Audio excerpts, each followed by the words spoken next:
Hello, my name is Tumitladi, and I'm here to show off a little bit about a control that I use for me to see data, right?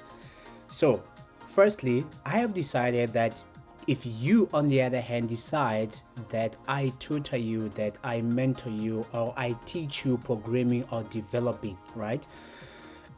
If you go for 4 days, right, in a week, I'll give you the fifth day for free, right, for only 25 Rand per session on weekdays from 8 p.m. until 9 p.m., right, on Microsoft Teams. So let me show you what I'm talking about. There's a control. Let me pick topics. This control, this one that's able to show me this data in a beautiful format like this. It's a unique control that I bumped into, let's say, about 2 years ago or 3 years ago, and for the very first time. So there's a data grid, right? And then I'll show you where does it come from, but I also want to show you how does it look like from the code behind, right? So for now, I only have 3 columns, right? But let's take a look at. But before we move on, you see how many items I have in total? 31 items. Page 1 of 3, and I can show you page number 2. You can go to number 2, you can go to the first one, you can go to the last one. It's that flexible, right, in a sense, and then it's responsive, which is a good thing. So let's go to tags. So tags, there's a reason why I'm here, right? So this one has about 460 items, so you can see how big or how flexible we can handle big items. Now let me just play around with it. So this is a production type of web application, so but it's fine. Let me just play with it. So for now, let me just add test tag 1, and I'm gonna choose a random topic. Let's just say it's gonna be cost, and I'm just gonna hit enter. I want you to pay attention to what's gonna happen to that data grid after me adding an item to a database, and now it came back.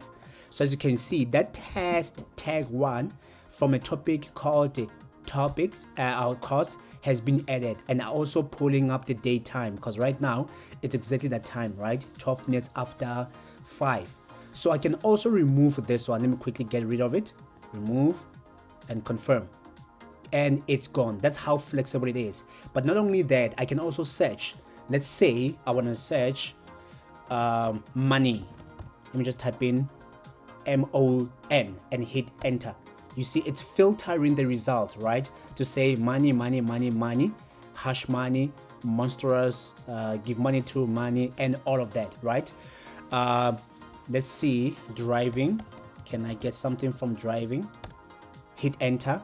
There we go. Everything. Even if there's a reason why. Do you see the third item here, task? It's not searching only based on the tag name, but it's also searching based on the topic name. So that's how flexible it can be. So you're able to choose what you want to search with, which is the power of it right there. And you can remove the search, right? The columns, you can say, because normally I keep on hiding the tag ID. You can do that programmatically. But let's say I want to hide when each tag was added. I'm just gonna uncheck that and hit OK. Then it's gone. It disappeared. That's one of the things that I love about it, right? But by default, I wanted that create on to show on the list. And there we go. So where does it come from? Let's take a look at the Sync Fusion. And in the meantime, while that is loading, let's go to a code behind. Forget about this. I'm still busy with the mobile app, but let me show you from the web, MVC. Let's go to the views. Let's go to the tags and index.cshtml, and then I'm gonna zoom in for you, and then we'll talk about this in a second, how it looks like.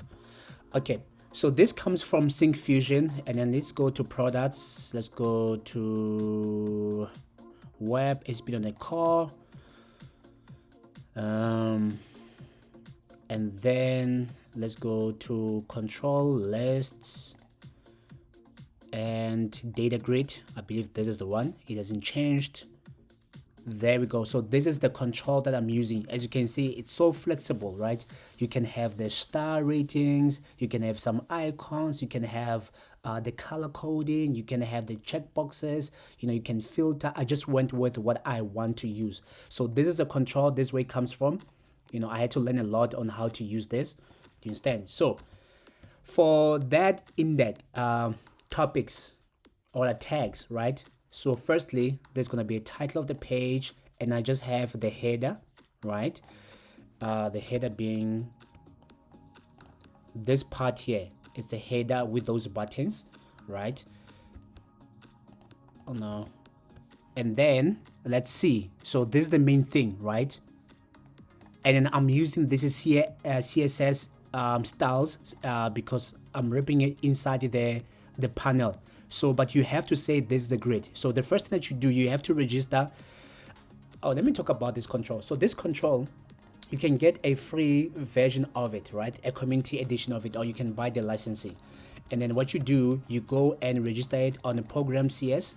That is, I'm not going to show you the rest of the license there.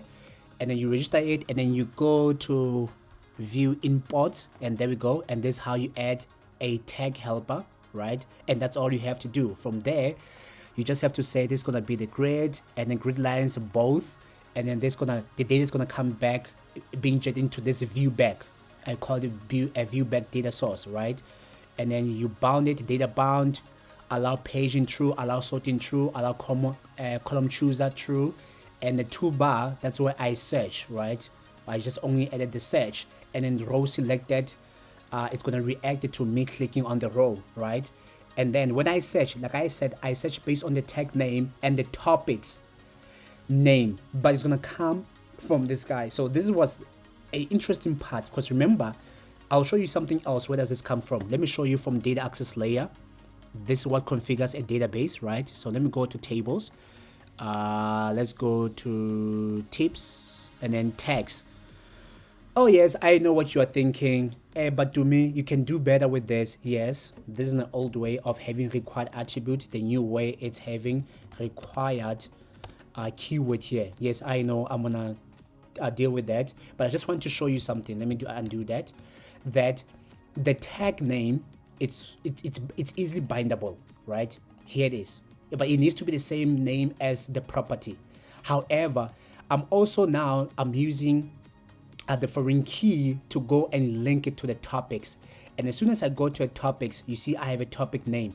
So how does it know that a topic name is part of the topics using navigation property, right?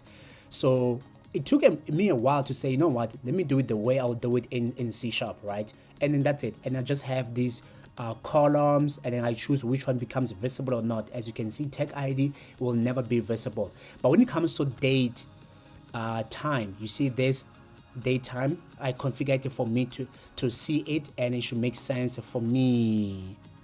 And basically that's it. Sounds good? Listen, I can show you all of this, right? If you want me to help you, because there's an extensive one. Let me quickly show you. If I go back to tasks and instantly go to, come on,